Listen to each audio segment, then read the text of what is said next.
is Greta Thunberg. I am a 16-year-old climate activist from Sweden. I am grateful for being with you here in the USA, a nation that to many is the country of dreams. I also have a dream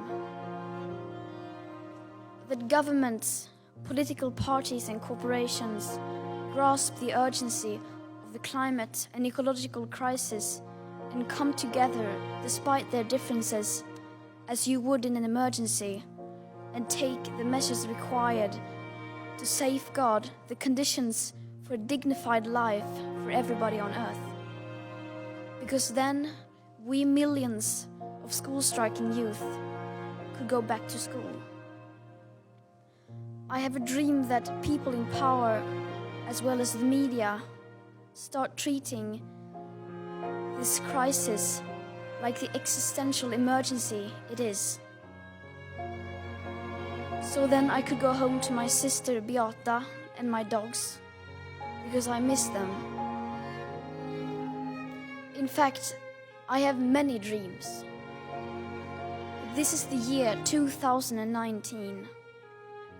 This is not the time and place for dreams. This is the time to wake up. This is the moment in history we need to be wide awake. And yes, we need dreams. We cannot live without dreams. But there's a time and place for everything. And dreams cannot stand in the way of telling it like it is. Especially not now. And yet, wherever I go, I seem to be surrounded by fairy tales. Business leaders, elected officials, all across the political spectrum, spending their time making up and telling bedtime stories that soothe us, that make us go back to sleep. These are feel-good stories about how we are going to fix everything and how wonderful everything is going to be when we have solved everything. But the problem we are facing is not that we lack the ability to dream or to imagine a better world. The problem now is that we need to wake up. It is time to face the reality, the facts, the science. This is above all an emergency. And not just any emergency. This is the biggest crisis humanity has ever faced. Stop pretending that you, your business idea, your political party or plan will solve everything. We must realize that we don't have all the solutions yet. Far from it. Unless those solutions means that we simply stop doing certain things. Some of you may have heard that we have 12 years as from January 1st, 2018 to cut our emissions of carbon dioxide in half. But I guess that hardly any of you have heard that is for a 50% chance of staying below a 1.5 degrees Celsius global temperature rise above pre-industrial levels. 50% chance. And these current best available scientific calculations do not include non-linear tipping points, as well as most unforeseen feedback loops, like the extremely powerful methane gas escaping from rapidly thawing Arctic permafrost, or already locked-in warming hidden by toxic air pollution, or the aspect of equity or climate justice. So, a 50% chance, a statistical flip of a coin, will most definitely not be enough. That would be impossible to morally defend. Would any one of you step onto a plane if you knew it had more than a 50% chance of crashing? Or more to the point, would you put your children on that flight? So where do we begin? Well, I would suggest that we start looking at Chapter 2 on page 108 in the SR 1.5 IPCC report that came out last year.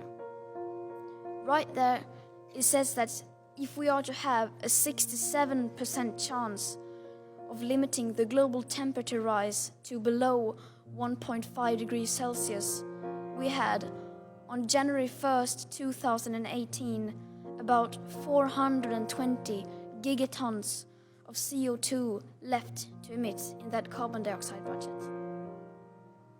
And of course, that number is much lower today, as we emit about 42 gigatons of CO2 every year if you include land use.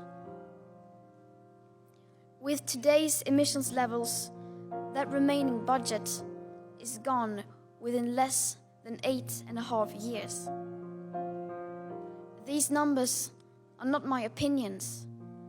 They aren't anyone's opinions or political views. This is the current best available science, though a great number of scientists suggest even these figures are too moderate. These are the ones that have been accepted by all nations through the IPCC. The USA is the biggest carbon polluter in history. It is also the world's #1 producer of oil. And yet, you are also the only nation in the world that has signaled your strong intention to leave the Paris Agreement. Because, quote, it was a bad deal for the USA. But how can we solve a problem that we don't even fully understand? How can we leave out the full picture and the current best available science? I believe there's a huge danger in doing so. And no matter how political the background to this crisis is, we must not allow this to continue to be a partisan political issue. The climate and ecological crisis is beyond party politics. And our main enemy right now is not our political opponents. Our main enemy now is physics. And we cannot make deals with physics. Everybody says that making sacrifices for the survival of the biosphere and to secure the living conditions for future and present generations is an impossible thing to do.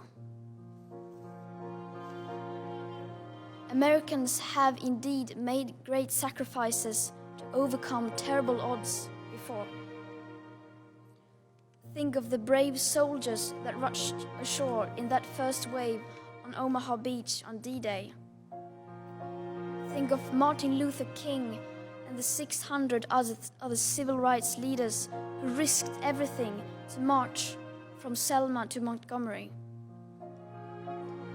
Think of President John F. Kennedy announcing in 1962 that America would choose to go to the moon in this decade and do the other things, not because they are easy, but because they are hard.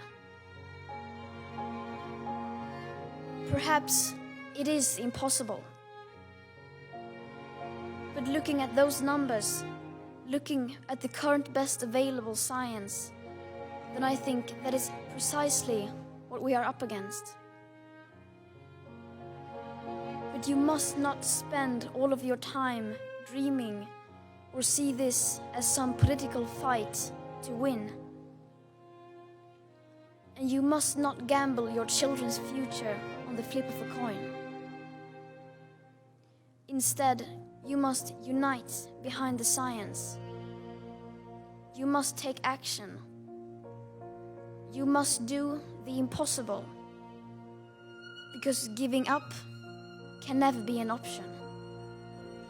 Thank you.